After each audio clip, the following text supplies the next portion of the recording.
My husband cheated. I packed my kids and drove to my parents' house. My father opened the door, looked at my 3 children standing behind me, and slowly closed it. My brother said no space. My sister called me impulsive. I picked up that garbage bag, walked back to my car, and I whispered 3 words. I opened my folder. Grant Wexler's pen stopped moving mid-note. My father's chair, the one he'd nearly tipped over standing up 10 minutes earlier, groaned as he sank back into it slower this time, like his knees had aged a decade in the space of a sentence. Delphine Okafor, my attorney, had been standing by the conference room door. She waited until I nodded, then clicked it shut. Some things a family doesn't need spilling into a hallway where a paralegal might overhear. I laid the first document on the table and turned it so it faced my father instead of me. That was on purpose. I wanted him reading it upside down and still understanding it faster than anyone else in the room. Exhibit A, I said. Power of attorney, notarized March the 4th, granting Landis Hale authority to act on your behalf regarding, and I'm quoting, all matters pertaining to real property at 214 Larkspur Court. My father blinked at it like the words might rearrange themselves into something less true if he stared long enough. I never signed this, he said. I know, I said. You were in St. Agnes Medical getting your gallbladder out on March the 4th. I have the discharge paperwork in my bag if the notary's signature doesn't convince you first. That was the exact moment I watched something behind my father's eyes come loose. Not shatter, not yet. Just loosen, the way a floorboard does right before it finally gives. I need to back up, because none of this happened in one afternoon, and none of it happened because I got lucky. It happened because for 18 months I did something my family never once did for me. I paid attention. After the door closed on me and my kids, I didn't go home and cry into a pillow, even though I wanted to. I drove 20 minutes to the extended stay motel on Route 9, and I called the only person who'd ever told me, flat out, that I was more capable than I gave myself credit for. Terrell Boone ran a logistics company 2 towns over. He'd been my grandmother Nadine's neighbor for 11 years before she died, and he'd mowed her lawn for free every summer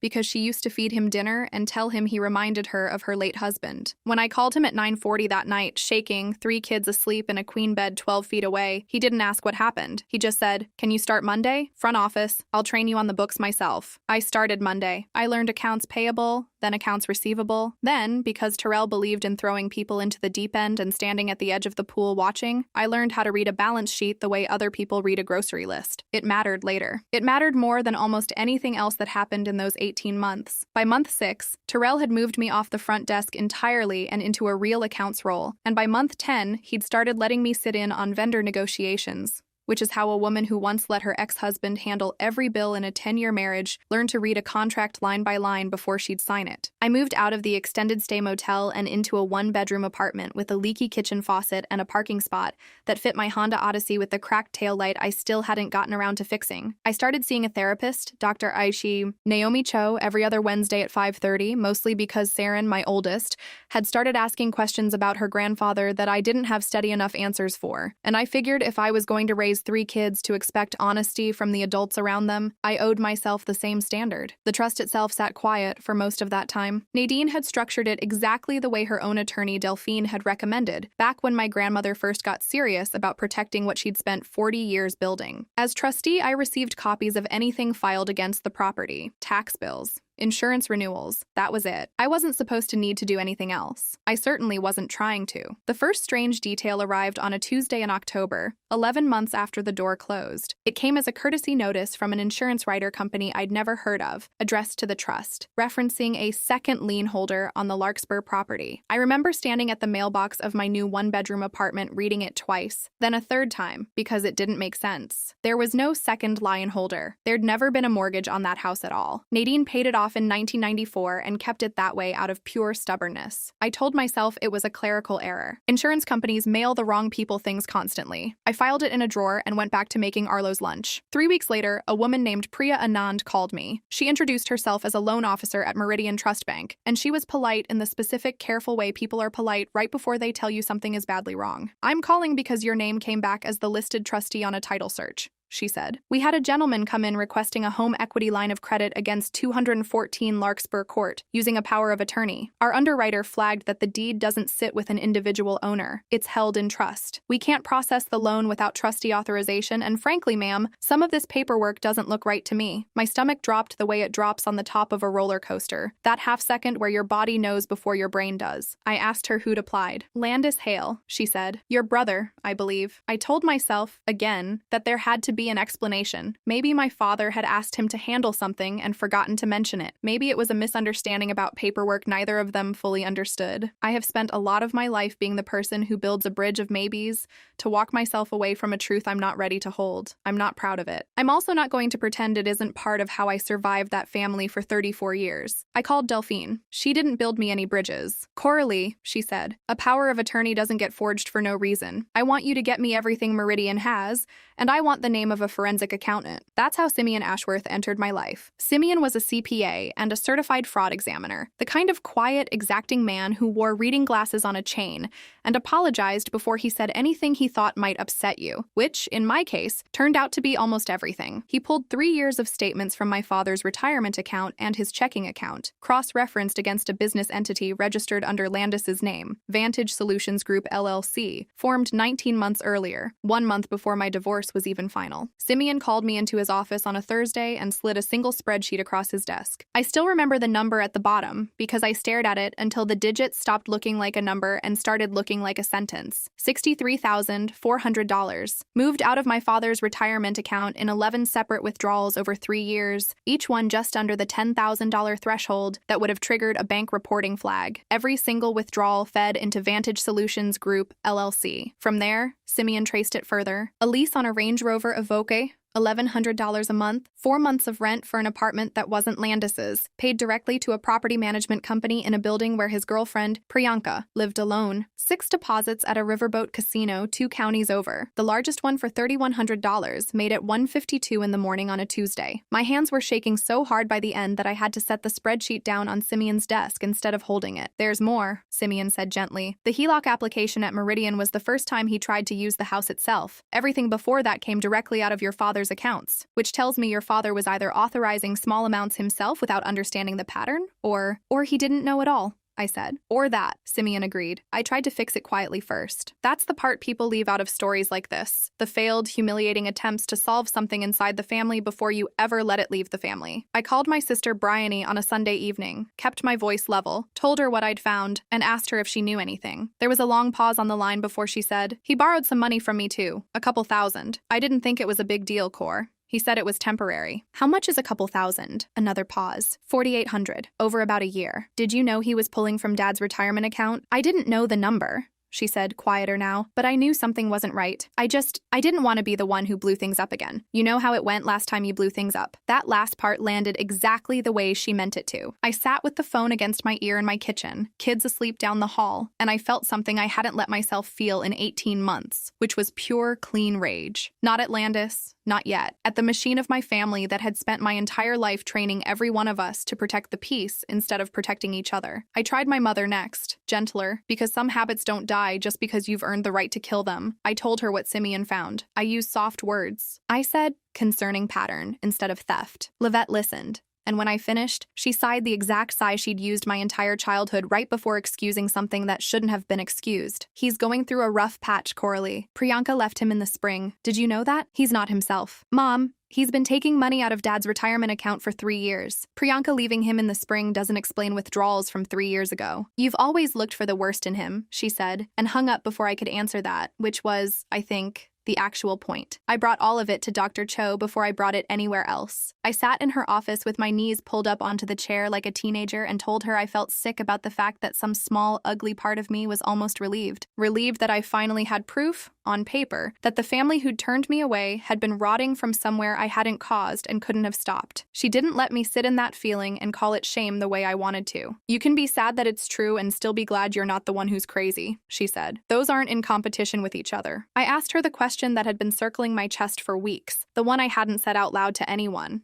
Not even Delphine. Did I even owe them anything? I asked her the question that had been circling my chest for weeks, the one I hadn't said out loud to anyone. Not even Delphine. Did I even owe them anything? My father had looked at 3 grandchildren on a porch and shut a door. Why was I the one spending my evenings poring over bank statements trying to save the roof over his head? Dr. Cho didn't answer that for me. She just asked what I thought would happen to Bowen if I did nothing, and what I thought would happen to me if I found out later that I'd known and stayed quiet. I sat with both questions longer than I want to admit. In the end, the second one was the one I couldn't live with. Not because I owed my father forgiveness, because I owed myself the knowledge that I hadn't become the kind of person person who closes a door on someone just because it would be easier than opening one, so I stopped trying to fix it quietly. I called Delphine back the next morning and told her I was done waiting for my family to see something I'd already proven with a spreadsheet. Delphine brought in Detective Marcus Ferreira from the county's Financial Crimes Unit, a broad-shouldered man in his mid-40s with 11 years on that specific unit and a reputation, Delphine told me, for being the rare detective who actually understood how a forged notarization gets built. Ferreira met me at Delphine's office with a legal pad and none of the impatience I'd braced myself for. "Here's the problem we've got," he told me, tapping the power of attorney document. "This is a real crime, forgery of a notarized instrument, and depending on what Mr. Ashworth's numbers show, financial exploitation of a vulnerable adult, which in this state carries enhanced penalties if your father qualifies. But I can't open a case on a whisper. I need your father's cooperation. He has to be the one to say, on the record, that this signature isn't his." That was the wall I hit for the next 3 weeks. My father wouldn't say it. I sat across from him at a diner near his house, the first time we'd been alone together since the porch, and I laid Exhibit A in front of him the same way I would,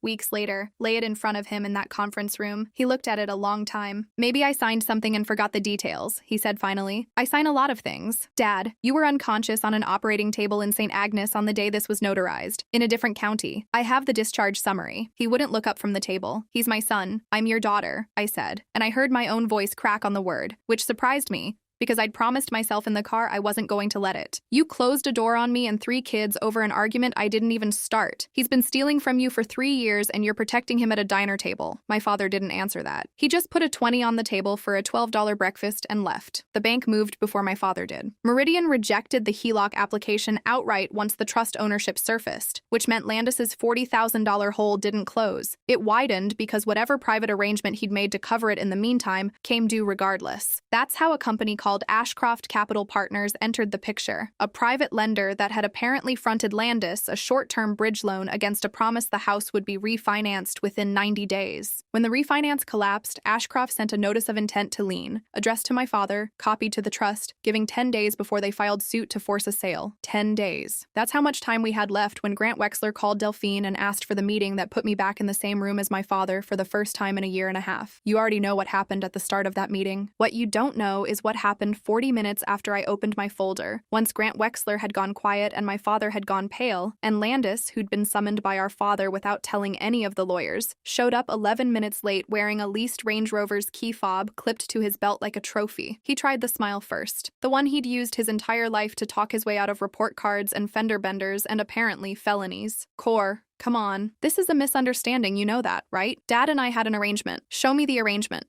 I said, in writing, with his signature on a day he wasn't in surgery. The smile flickered. Landis looked at our father instead of me, the way he'd looked at him his whole life whenever he needed backup, and for the first time in either of their lives, our father didn't give it to him. Bowen just sat there, staring at the discharge paperwork from St. Agnes Medical, like it was the only honest thing in the room. "Dad," Landis said, voice sharpening. Tell her what?" My father said quietly. "That I don't remember signing something my own daughter can prove I was unconscious for?" That was the moment his social mask didn't just slip. It came off entirely. Landis's jaw tightened, and he turned to me with an expression I recognized instantly, because I'd seen a version of it on Caspian's face the night I found the text on his phone. The specific fury of someone who has just realized the story they've been telling everyone, including themselves, is about to stop working. "You've been sitting on this," he said. "You had a whole trust the whole time, and you let Dad think the house was his. Let him worry himself sick over money for 18 months while you had the power to just, what? Save him whenever you felt like it? I didn't create this problem, Landis. I found it. And I found it because you forged a legal document with our father's name on it." He stood up so fast his chair skidded backward into the wall. "This is insane. I'm not sitting here while my sister tries to send me to prison over a family disagreement." "It's not a family disagreement," Detective Ferreira said. He'd been standing near the door the entire time, quiet enough that I think Landis had forgotten he was there. "It's a forged notarized instrument and a possible financial exploitation charge involving a vulnerable adult. I'd be careful about the words you use to describe it, Mr. Hale." Landis left the building without another word.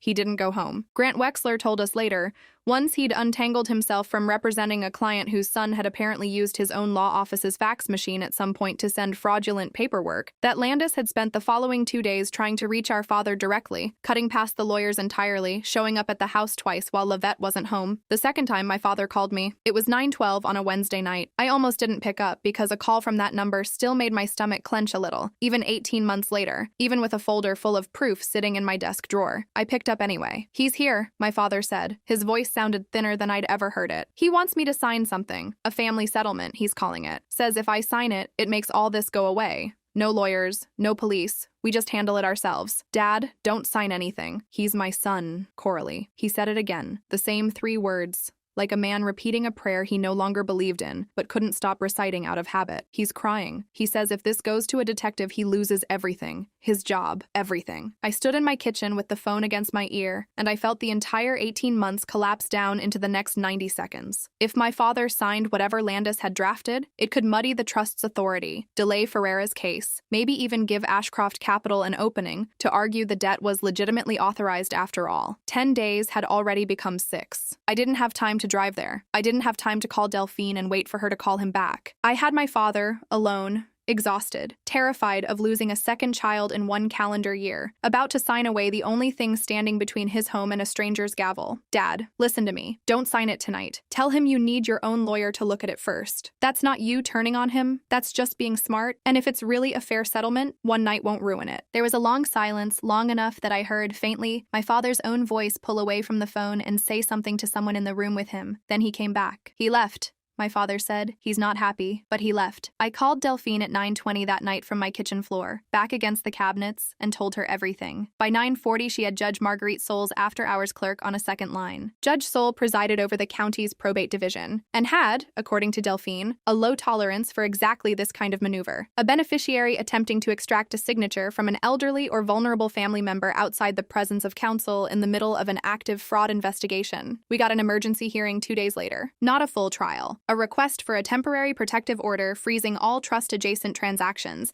and formally barring Landis from initiating contact with my father regarding financial matters until the investigation concluded. I stood in a hallway outside Judge Soul's chambers at 8:50 in the morning wearing the same navy blazer from the first meeting because it was the only blazer I owned, and I watched my father walk in ahead of me, slower than I remembered him walking, like the last 10 days had cost him more than the last 10 years combined. Judge Soul was a compact woman with silver-streaked hair, pulled back tight, and a way of looking at documents that made you feel like she was reading the version of the truth you hadn't written down yet. She reviewed Exhibit A, the discharge paperwork, Simeon's financial trace, and the notice from Ashcroft Capital in near silence. Then she looked directly at my father. "Mr. Hale," she said, "is this your signature?" My father sat very still. I watched his hands, folded in his lap, tighten around each other. "No," he said, "it isn't." 4 words. It took him 18 months and a hospital record and a near miss with a settlement his own son tried to extract from him under duress. But he finally said it, on the record, in a room where it counted. Judge Saul granted the protective order that same morning. Detective Ferreira had what he needed to formally open the case within the week. Landis was arrested on a Tuesday afternoon, not dramatically. No handcuffs on a lawn for the neighbors to whisper about, just a plainclothes officer meeting him in the parking lot of the dealership where he worked, asking him to come in voluntarily to answer some questions, which he did, because by then even he understood there wasn't a version of this where refusing helped him. The dealership fired him 11 days later, once his arrest showed up in the county court blotter, and someone in the service department recognized the name. The Range Rover Evoque went back to the leasing company inside a month. Priyanka, I heard through Bryony, had already moved out of the apartment he'd been paying for and blocked his number. The district attorney's office charged him with forgery of a notarized instrument and financial exploitation of a vulnerable adult, a felony in our state given my father's age, and the pattern Simeon had documented. His public defender pushed for a plea. Given it was a first offense and my father, even now, refused to push for the maximum, Landis pled guilty to a reduced set of charges: 18 months probation, mandatory restitution of the full $63,400 plus interest, and a permanent bar from serving in any fiduciary or power of attorney capacity for our father again. Grant Wexler told me privately, after the hearing, that the restitution order alone would likely take Landis 6 to 8 years to satisfy at the payment schedule the court set. Working whatever job would still hire a man with a fraud conviction on his record. Bryony's mask slipped last, and it slipped the hardest.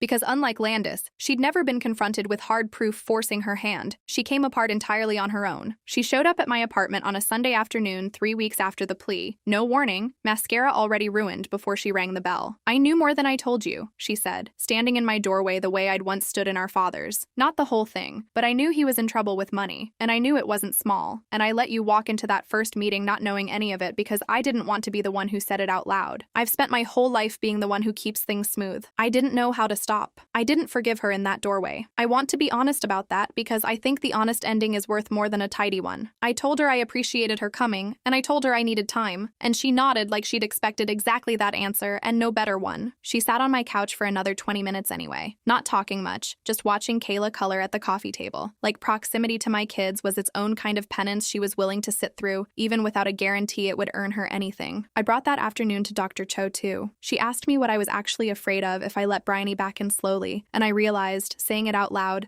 that I wasn't afraid of Bryony hurting me again exactly. I was afraid of going back to being the sister who absorbed things quietly, so nobody else had to feel uncomfortable. I told Dr. Cho I could let Bryony back into my life as long as it was on those terms. Slow, supervised by nothing but my own pace. Revocable at any point I decided it wasn't working. She said that sounded less like forgiveness and more like a boundary, and that the two weren't mutually exclusive. I've thought about that sentence more than almost anything else she's ever said to me. My mother took the longest. Livette had built her entire identity around a version of our family that required her not to look too closely at any of us, and watching that version collapse in a probate courtroom broke something in her that I don't think fully repaired, at least not in the 6 months I'm about to tell you about. She called me 2 days after the sentencing, crying in a way I genuinely never heard from her before. Not performative, not managing an audience, just raw. "I think I always knew he was taking shortcuts," she said. "I just needed him to be the good one so badly. If he wasn't the good one, I had to look at what I actually did to you on that porch." I didn't have an answer for that either. Some cracks don't get patched in a single phone call. Some of them just get named for the first time, and naming them is its own kind of progress, even when it doesn't feel like enough. My father showed up at my apartment on a Thursday evening in April, 6 weeks after the sentencing. I watched him through the peephole for a full 10 seconds before I opened the door, because some habits of caution don't leave you just because the person on the other side has finally said the right words in a courtroom. He stood on my welcome mat, hands in his coat pockets, looking smaller than the man who'd closed his own door on me 18 months earlier. "I came to apologize properly," he said. "Not the courthouse kind, the real kind." Behind me, I heard Arlo's feet pounding down the hallway, and Kayla's voice asking who was at the door, and Saren appearing in the kitchen doorway with a spoon still in her hand. My father looked past me at all three of them, and something in his face broke open the same way it had at that conference table, except this time there was nothing between us but air. "I don't expect you to let me all the way back in right away," he said. "I know I don't get to just walk through the door because I finally figured out I was wrong." "No," I agreed. "You don't." But I stepped aside anyway, because there's a difference between forgiving someone instantly and choosing to leave a door open a crack while you watch what they do with the space you've given them. He came in slowly, like a man half expecting the invitation to be rescinded before he made it to the couch. Arlo climbed into his lap within 4 minutes like nothing had ever happened, the way 5-year-olds do, and I let myself watch that for a second longer than was strictly necessary, because some things you have to let yourself feel even when you're still deciding how much of your guard to lower. It's been just over 6 months since that night. Landis makes his restitution payments on the 1st of every month, garnished directly from whatever job he's managed to hold on to. A warehouse position 2 hours from where he used to live, large, on a car he never should have leased. My father sees my kids twice a month now, always in my presence, always at a place I choose. Because trust, I've learned, isn't something you hand back over in one piece. You hand it back in installments, same as Landis is handing back the $63,000 he stole, and you watch every payment land before you decide the next one gets sent. The trust still sits under my name. Delphine tells me it always will, unless I choose otherwise. And for now, I haven't chosen otherwise,